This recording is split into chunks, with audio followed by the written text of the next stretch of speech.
The Pre-Med Years is part of the MedEd Media Network at mededmedia.com. This is the Pre-Med Year, session number 215.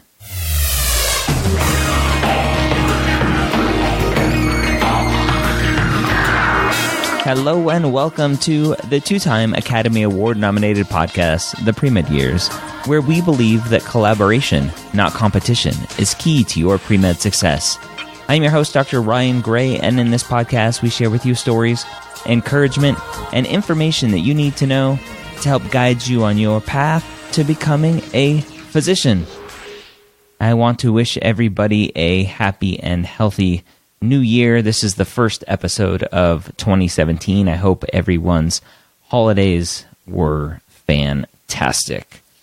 Maybe you're listening to this podcast on a new shiny device or shiny new device and are listening maybe on fancy new headphones, listening. Hopefully you don't hear all the imperfections in my voice through those fancy new headphones. But I just wanted to say, welcome to the Pre-Med Years. If this is the first time joining us or me, if this is not your first time joining, welcome back. I got a few emails over the holidays from people taking long car rides saying that they found this podcast and just started listening. So welcome to all of the new listeners. Go check out everything we're doing over at mededmedia.com.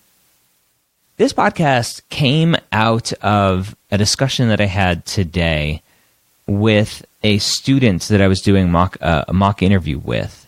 And she is a career changer. She started her career in finance, went to school for business, was in finance, and quickly decided that she wanted to go into healthcare and was able to transfer jobs through a connection into a healthcare field, and through that job became more interested in healthcare and started a nursing program. And decided quickly that she would probably want to go on and get her NP to be a clinical nurse and to actually practice as an NP. And that kind of fell through the cracks. Now she's applying to medical school and has graduated as a nurse and has been working now for several years and now wants to go back and be a physician. And when I pushed her on this topic of why are you changing course? Why are you now wanting to be a physician? What was it that when you were in finance, what sparked your mind and said, I need to be in healthcare? And she couldn't tell me. And I wanted to talk today about why. Why do you want to be a doctor? Why is it that you're embarking on this journey to take 4 years of your life for medical school and 3+ years for residency and get hundreds of $1,000s in debt? Why are you doing that? What were your motivations? What was your spark? If you don't know those things, you need to take some time and figure that out. And so we actually dug. And I learned that there was more to her story than she was letting on.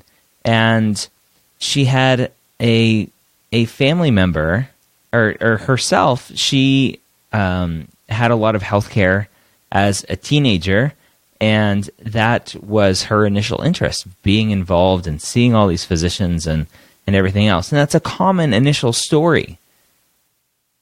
But the next question is, what did you do next? You can't just say, I want to be a doctor because I had a lot of health issues as a kid. Because that's not a good reason to be a doctor. There are plenty of people that have health issues that never go on to be physicians. What did you do? What was so special about your interaction that made you take that next step and go volunteer in a hospital or go find somebody to shadow? Go and obviously be pre-med and start down that path. What what was it about that experience? What emotions did you have? What impact did that have on you? Why did you take those next steps? It's important to tie that together. You have this initial motivation, this initial seed that's planted in your head. You need to take that next step. Whether your parent is a physician, whether you're a first-generation immigrant and you want to do better than your parents of working all the hours that they're working, you want to make an impact, that it doesn't make any sense for you to just want to be a physician because of that. So I want to actually break down some some answers that students have been giving me through mock interview sessions. And I want to talk about them and talk about what's good and what's bad and help you, as you're listening to this, start formulating your mind and start thinking about what your motivations are behind going down this journey. Because they need to focus around a couple things. The obvious things there. You love science, you love helping people. Great. Those are kind of unsaid necessaries. You don't need to tell people that you love science and you love helping people. I hope you like science enough to suffer through your undergrad career as a pre-med with it, and then take 4 years or 2 years for clinical classes in medical school for it as well. And then obviously the helping people part. You're entering a career where you are going to help people, and people are going to be demanding of your time and demanding of your empathy and demanding of everything because they need help. So I hope you want to help people. I hope you love science. Those aren't good reasons to want to be a physician. You need more than that. So let's go ahead and talk about some of these reasons. So I want to continue talking about the student that I talked to today, the one that talked about starting off in finance and then transferring over into a healthcare-related field, but not clinical, and then going on and getting her nursing degree and then thinking about becoming an NP. And she talked about, as I was asking this question, she talked about talking to NPs and learning their story. And after talking to them, she learned that she wanted to pursue becoming a physician instead. She talks about wanting in-depth knowledge of clinical medicine, and she knew she wasn't going to get that through a nursing program or an NP. And so she felt strongly that she needed to pursue medicine. I asked a follow-up question. I said, okay, so you want in-depth knowledge. You can do that through being an NP. You can study as much as you want and gain as much knowledge as you want. What is it about being a nurse or being a physician or being whatever? What is it about being a physician in this specific case that makes you think that having that in-depth knowledge is going to make you satisfied?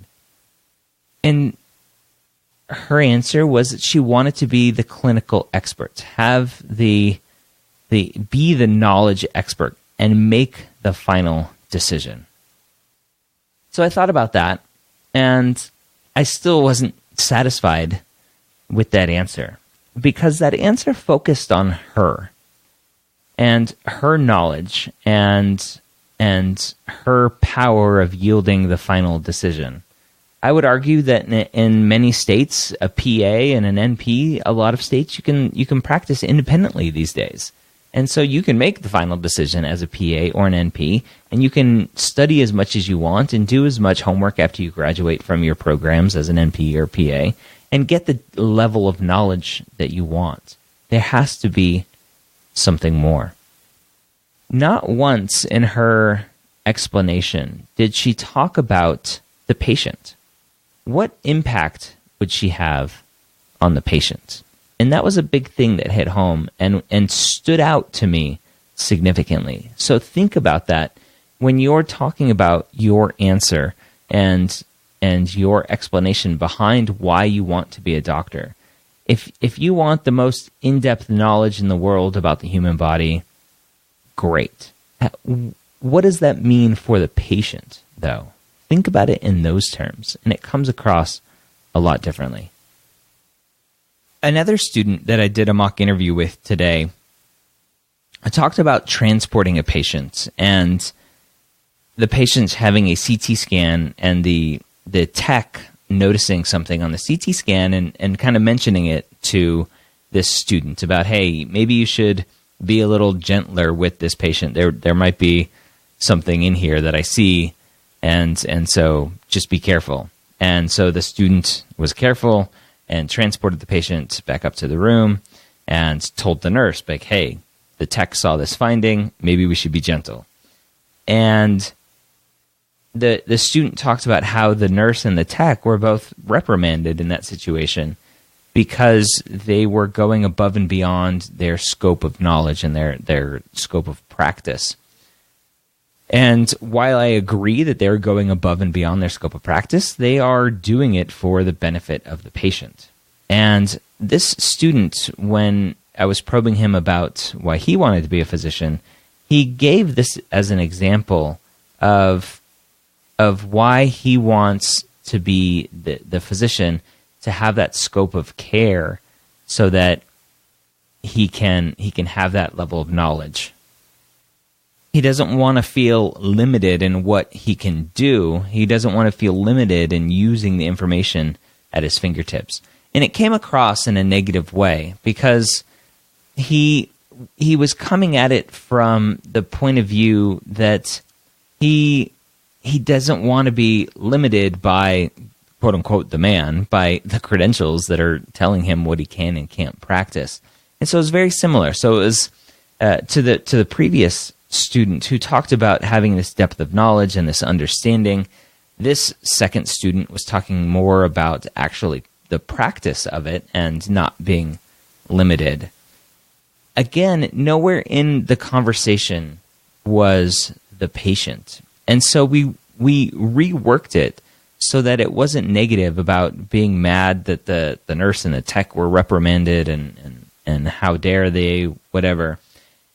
We reworked it so that he could talk about how the nurse and the tech are limited in their scope of practice to affect change in the patient and do well by the patient and do something to help the patient. The nurse and the tech were very limited, even though, according to the tech, there was something obviously wrong with this patient that needed to be handled.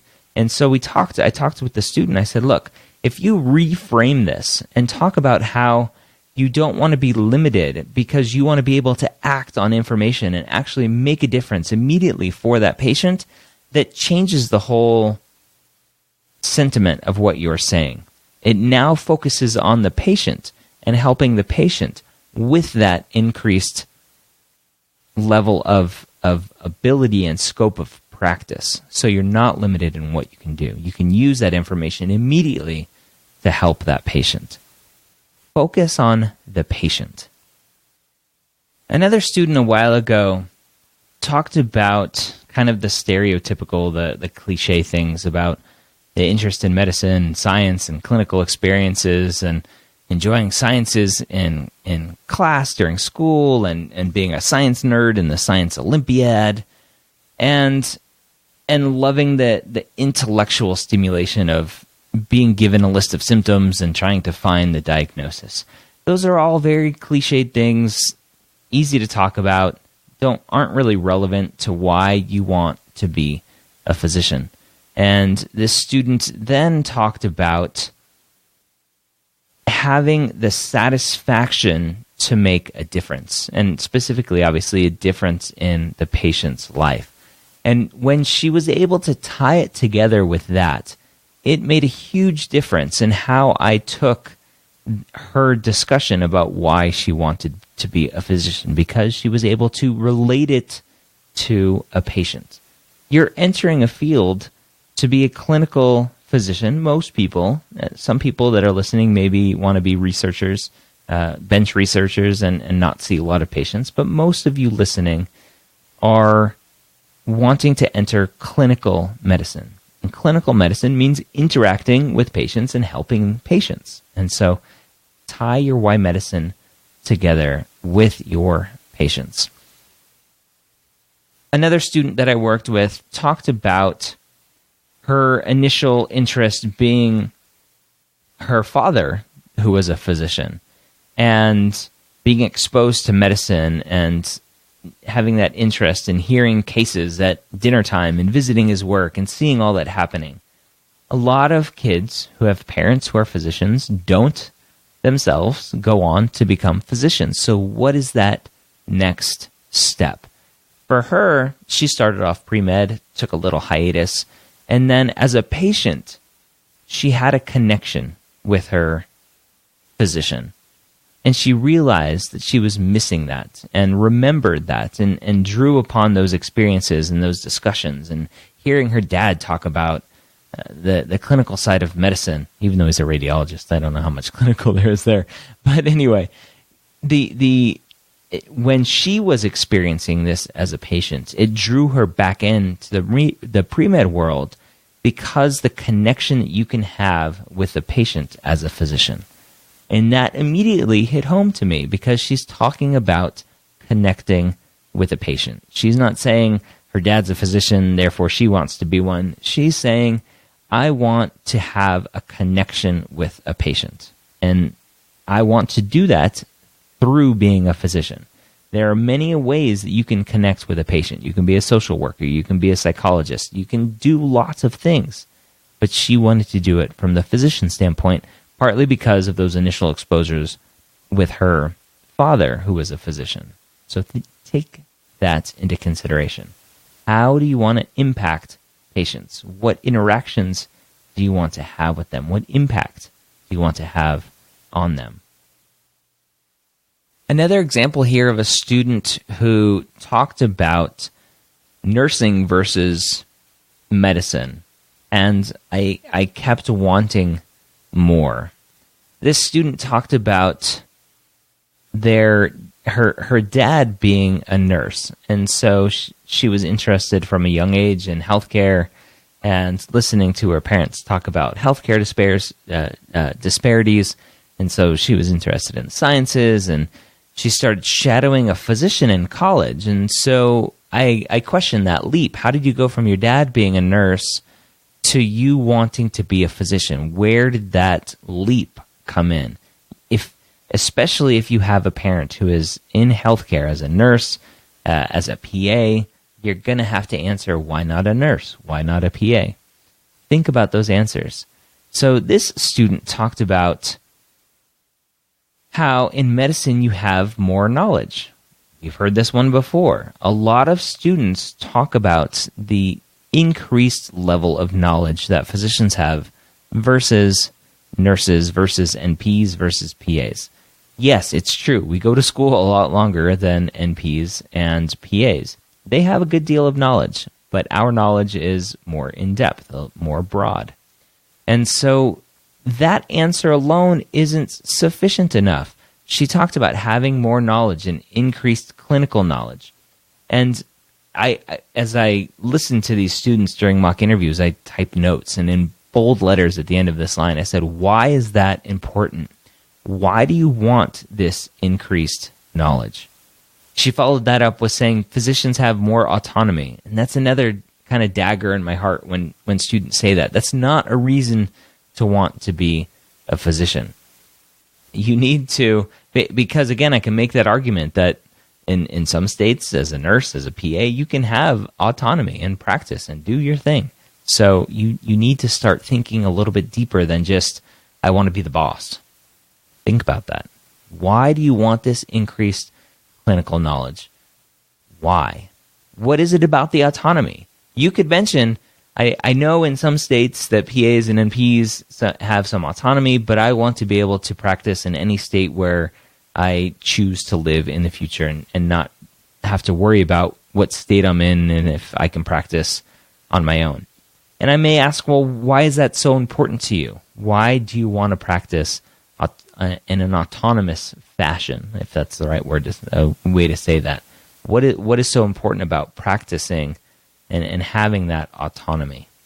So think about those things. Another student who sent a dagger through my heart was a student. We were talking about a physician having the quote-unquote power to make decisions, making medication decisions, treatment plan decisions, and it was that dagger because, again, NPs, PAs, they make treatment decisions, they make medication decisions, they have this power. A lot of NPs and PAs are practicing in an environment where maybe technically they have oversight, but they're working pretty much on their own. And maybe the physician reviews a couple charts every now and then, depending on what the rules say need to be done. So dig deeper, dig deeper, dig deeper. You need to dig deeper. It's not just having the power of making decisions, because that's not strictly anymore specific to being a physician. There has to be more to your answer. One student here that got it mostly right was a student who talked about having this desire to always kind of want to help people and give back. And she was on the kind of pre-med track in high school, which is kind of cool if you're in high school and it has a pre-med track, and going to the morgue in 10th grade and looking at a human liver and handling a human liver in AP Bio. But once she hit college, she became a scribe and followed a physician. And what she said with that experience was how she noted that how the physician makes the patients feel comfortable. And seeing that interaction, having that solidify why she wanted to be a physician. There is an interaction between a physician and a patient that only a physician and a patient have. Some NPs and PAs have that connection with patients, but there is this unique perspective and psychology with patients that the doctor is there treating you. And so that is powerful. And this student realized that and said, the physician makes these patients comfortable. That's what I want. This last one here I want to mention is somebody who is technically already a doctor. They have a PhD, and they now want to go back and be a physician. And their PhD is in psychology, and they are very well integrated into a great healthcare system in the Northeast area and interact with neurologists. And she realized at some point that being a physician was what she really needed to do. And she used those words, and it was powerful when she said that.